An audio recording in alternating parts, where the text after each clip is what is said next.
Pourquoi je veux pas devenir un entrepreneur classique? Bah, c'est assez simple. C'est que on fait jamais vraiment la distinction entre devenir entrepreneur et devenir libre. C'est que beaucoup de gens pensent que monter une boîte classique, c'est automatiquement la liberté, parce qu'on a toujours vendu l'entrepreneuriat à la liberté. Merci les influenceurs. Mais en réalité, c'est l'inverse. L'entrepreneur classique, il est souvent piégé par le même mécanisme qu'un salarié, en fait. C'est simplement plus de stress, plus de responsabilité, 90% d'emmerde. Et moi, je refuse fondamentalement d'échanger mon temps contre de l'argent. Alors aujourd'hui, malheureusement, je le suis toujours, mais mon objectif à terme, c'est de construire quelque chose qui n'est plus dépendant de ton temps et du temps que tu vas y passer. Et que tu sois salarié à 3 000 € par mois ou patron d'une boutique qui te demande 12 heures par jour, le principe reste le même. Tu es payé pour ton temps, pas pour la valeur que tu crées vraiment. Et surtout, t'es pas payé pour faire bosser les autres, t'es payé pour ton temps. Et là où Internet a cassé les règles du jeu, c'est qu'on vit une période inédite dans l'histoire économique. C'est pour la première fois, on a des jeunes de 20-25 ans qui deviennent multimillionnaires.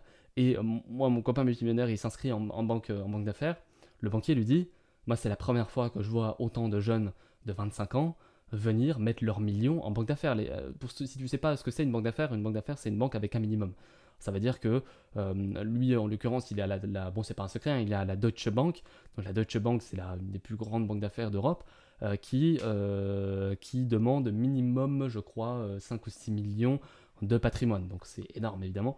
Et il dit, c'est la première fois que je vois des jeunes qui s'enrichissent massivement grâce à l'IA, grâce à l'automatisation, grâce aux nouvelles technologies, sans usine, sans local, sans employé, avec juste un ordinateur et une connexion Internet. Avant Internet, c'était quasiment impossible d'être multimillionnaire avant 40 ou 50 ans. Les mecs, c'est tous des vieux. Le temps d'accumuler le capital, le temps d'accumuler les réseaux, le temps d'avoir la crédibilité. Quand t'as 20 ans, dans le monde traditionnel, t'as pas de crédibilité. T'as pas de capital, t'as pas de réseau. Et moi, je connais des gens aujourd'hui à 25 ans qui sont multimillionnaires. Et donc, le système Internet a tout débridé, en fait. Aujourd'hui, il y a presque aucune barrière géographique ou sociale. Tu peux vendre à l'autre bout du monde depuis ton salon, sans demander l'autorisation à personne. Et c'est exactement ce qui m'a permis de travailler en France avec des clients français ou des clients européens alors que j'étais en Thaïlande. Et que je profitais des super plages de Koh Tao. Je t'invite à aller voir des photos, des vidéos sur internet. Koh Tao, c'est magnifique. C'est un paradis ce truc-là. Moi, je veux des systèmes qui tournent sans moi. Je veux pas un deuxième job en fait. Euh, euh, comment Là, moi, je suis toujours à peu près au début de mon parcours. Ça fait que 2 ans et demi, 3 ans que je fais ça. Donc, j'ai encore beaucoup d'opérationnel. Je suis encore beaucoup à échanger mon temps contre de l'argent. Mais l'objectif à terme, et ça, je le sais très bien, c'est d'avoir un système délégué qui continue à produire du résultat sans qu'il ait besoin de toi à chaque étape. Donc d'aller chercher les meilleurs collaborateurs, d'aller prendre le meilleur média buyer, le meilleur ci, le meilleur ça, de les foutre au service de ton système. Et toi, alors tu vas pas plus rien foutre, attention, parce que ça c'est le piège, hein, c'est dire bah ils font pour moi donc je fais plus rien, bah non. Il faut continuer à garder la partie stratégique, la partie développement, la partie créative, la partie en fait la plus importante, tout ce qui a le plus de valeur ajoutée. C'est quoi qui a le plus de valeur ajoutée dans ta boîte?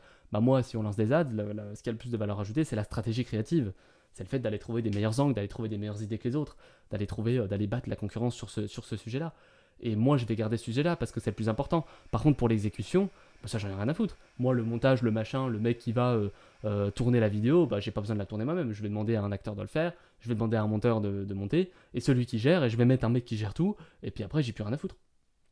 Et donc, c'est exactement la différence entre un commerçant ou un freelance, parce que c'est pareil pour les freelances, hein, qui doit ouvrir sa boutique tous les jours ou qui doit se connecter tous les jours pour gagner 1 euro, et l'entrepreneur dans le système continue et tourne sans lui. Et c'est ça le but en fait dans la vie. Et en général, on ne devient jamais freelance dans le but de rester freelance toute sa vie, sinon c'est complètement con. Le but, c'était le freelance, ça reste du salariat déguisé, hein, il faut arrêter. On devient freelance dans le but de construire quelque chose qui nous dépasse. Et c'est ça qui est important.